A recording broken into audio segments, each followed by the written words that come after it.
Winnie the Pooh by AA Milne. Chapter 2, in which Pooh goes visiting and gets into a tight place.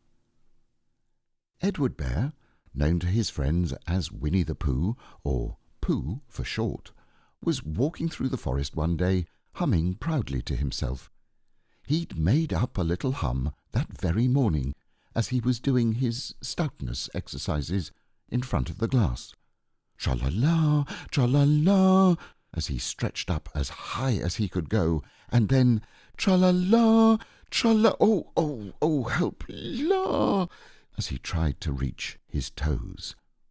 After breakfast, he'd said it over and over to himself until he'd learnt it off by heart, and now he was humming it right through properly. It went like this.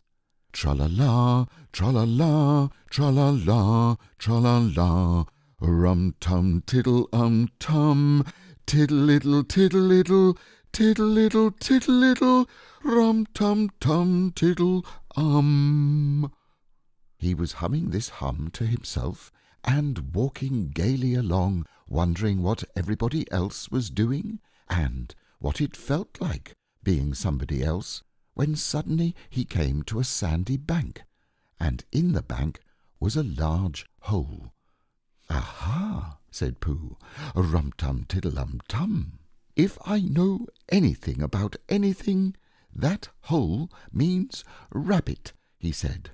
"And rabbit means company," he said. "And company means food, and listening to me humming, and such like. Rum-tum-tum-diddle-um." So he bent down, put his head into the hole, and called out, "Is anybody at home?" There was a sudden scuffling noise from inside the hole, and then silence. "What I said was, is anybody at home?" called out Pooh very loudly. "No," said a voice, and then added, "You needn't shout so loud. I heard you quite well the first time." "Bother," said Pooh. "Isn't there anybody here at all?" "Nobody." Winnie the Pooh took his head out of the hole and thought for a little, and he thought to himself, there must be somebody there, because somebody must have said nobody. So he put his head back in the hole and said, "Hello, Rabbit, isn't that you?" "No," said Rabbit, in a different sort of voice this time. "But isn't that Rabbit's voice?" "I don't think so," said Rabbit. "It isn't meant to be." "Oh," said Pooh, and he took his head out of the hole and had another think, and then put it back and said, "Well, could you very kindly tell me where Rabbit is?" "He's gone to see his friend Pooh Bear, who is a great friend of his." "But this is me," said Bear, very much surprised. "What sort of me?" "Pooh Bear." "Are you sure?" said Rabbit, still more surprised. Quite sure," said Pooh. "Oh, well, then, come in." So Pooh pushed and pushed and pushed his way through the hole, and at last he got in. "You were quite right," said Rabbit, looking at him all over. "It is you. Glad to see you."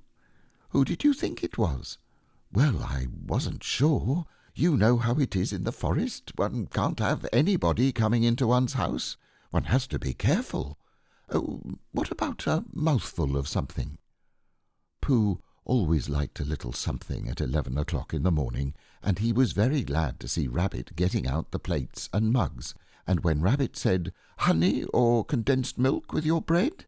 he was so excited that he said, "Both," and then, so as not to seem greedy, he added, "But don't bother about the bread, please."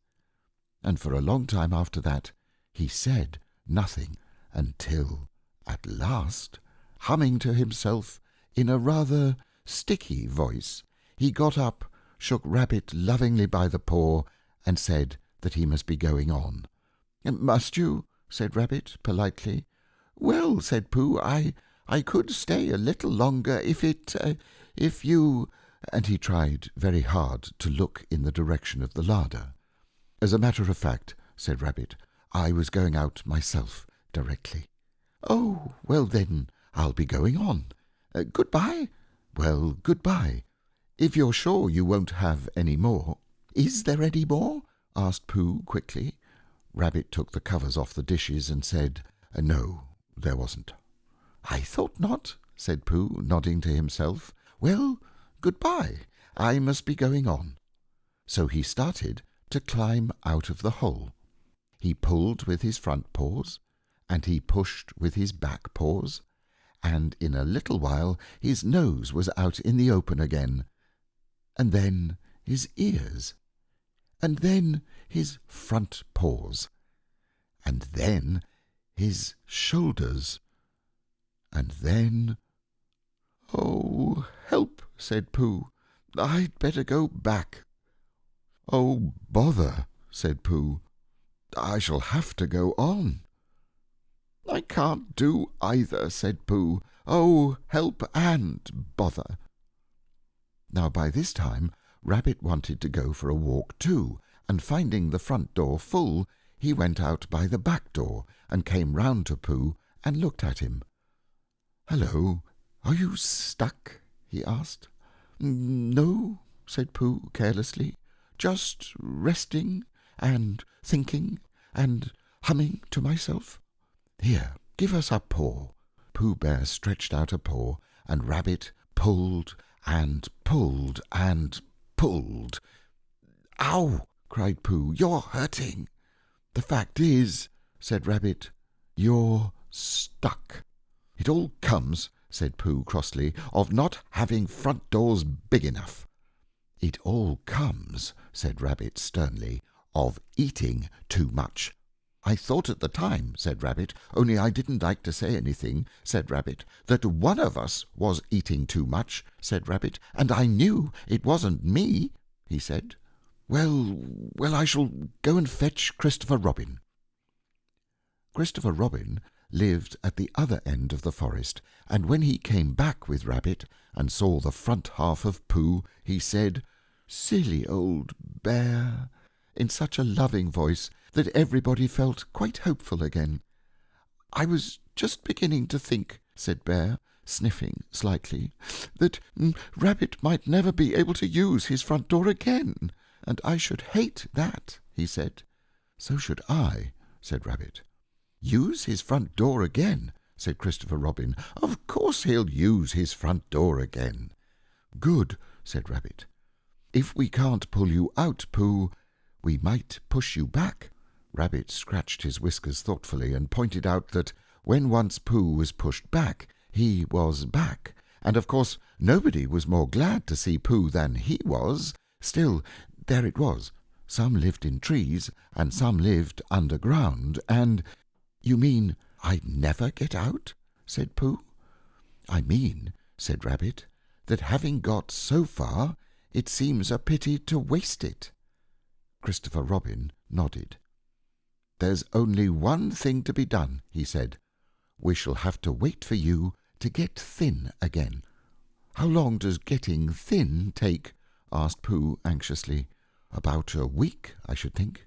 "But I can't stay here for a week." "You can stay here all right, silly old bear. It's getting you out which is so difficult." "We'll read to you," said Rabbit cheerfully. "And I hope it won't snow," he added. "And I say, old fellow, you're taking up a good deal of room in my house, so do you mind if I use your back legs as a towel horse? Because, I mean, there they are, doing nothing, and it would be very convenient just to hang the towels on them." "A week," said Pooh gloomily. "What about meals?" "I'm afraid no meals," said Christopher Robin, "because of getting thin quicker. But we will read to you."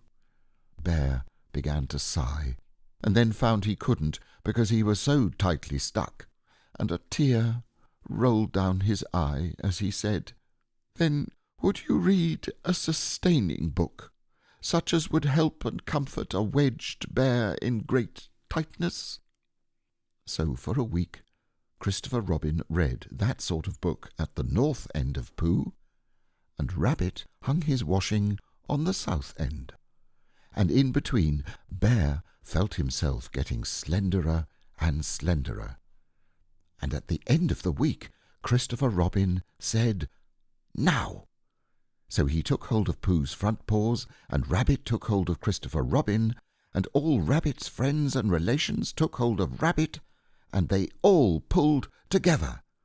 And for a long time, Pooh only said, "Ow!" and "Oh!" And then, all of a sudden, he said, "Pop!" just as if a cork were coming out of a bottle.